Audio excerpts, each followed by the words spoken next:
As we are getting deeper and deeper into understanding, for example, the BCR signaling cascade, we're beginning to identify certain mutations of key regulators in those pathways.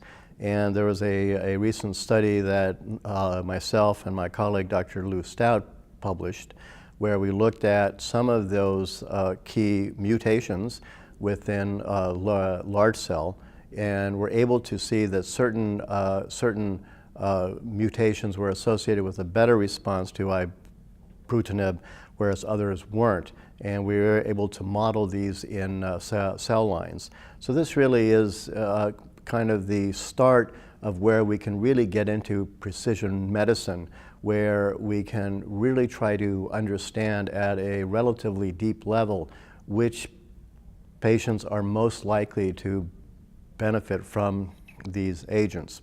Now, I think that as we begin to try to get into precision in medicine, from a functional point of view, there's really two areas that it really has the greatest relevance. If the drugs you are using are relatively toxic, you obviously don't want to expose patients who don't need it to that toxicity. Alternatively, some of these drugs are very, very costly, and so you don't want to expose patients that aren't going to benefit for cost as well.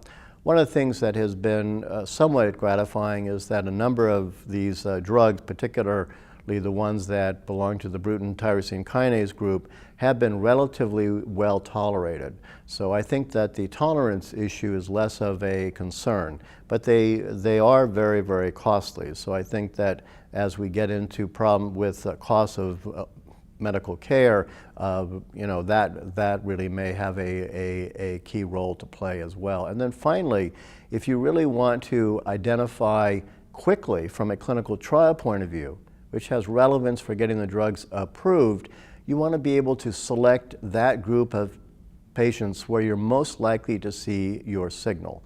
That allows you, therefore, to see that a drug has meaningful clinical benefit in a smaller group of patients, and therefore do it more rapidly. So I think that precision medicine also has a role there as we begin to roll out more and more drugs, if we really understand or try to understand the group most likely to have a benefit. Clinical trials can be tailored toward that group, and we can see signals with much more quickly.